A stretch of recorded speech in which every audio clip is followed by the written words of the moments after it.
Tu veux que je te raconte l'histoire des singes qui volent des objets de valeur ? Ok, mais par contre, moi, je ne raconte mes histoires qu'aux enfants qui se lavent les dents.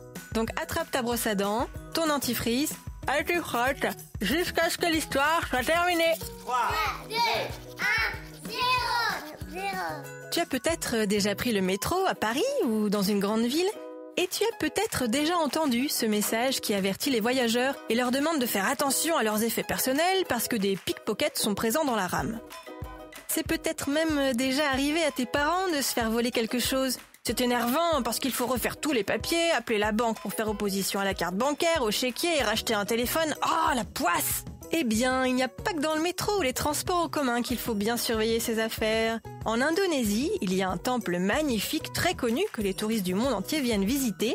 Et il se trouve qu'il est habité par des macaques très coquins qui se prennent pour les maîtres des lieux.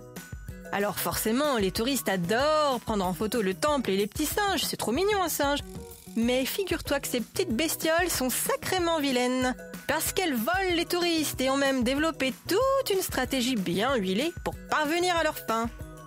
Tu veux que je te raconte la suite ? Ok, mais avant, j'ai quelque chose de drôle à te dire.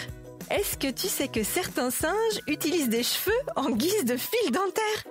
Ils sont même très forts parce qu'ils se transmettent ce savoir de génération en génération, les parents apprenant aux enfants singes à se nettoyer les dents, comme toi avec le brossage des dents. C'est fou, hein ?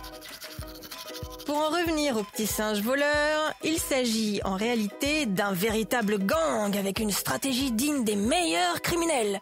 Ils ne dérobent que les objets de valeur. Téléphone, lunettes, portefeuille, appareil photo.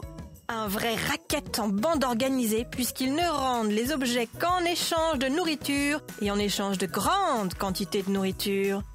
Si les singes estiment que les touristes n'ont pas donné suffisamment à manger, eh bien ils ne rendent pas l'objet. Parfois, les négociations peuvent durer plusieurs minutes interminables entre le voleur et le volé. Une technique bien rodée puisqu'elle dure depuis presque 30 ans. Ce qui signifie que cette pratique du vol d'objets de valeur est enseignée de génération en génération.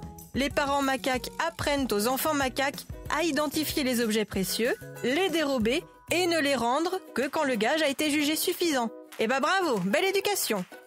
Bon, montre-moi un peu tes dents. Fais A, fais I.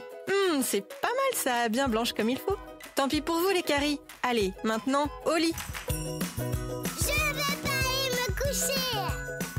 Retrouvez les épisodes des Dents et Dodo sur le site et l'application BFM TV et sur toutes les plateformes de streaming. Si cet épisode vous a plu, n'hésitez pas à lui donner une note, à vous abonner à la playlist et surtout à en parler autour de vous. C'est un podcast BFM TV.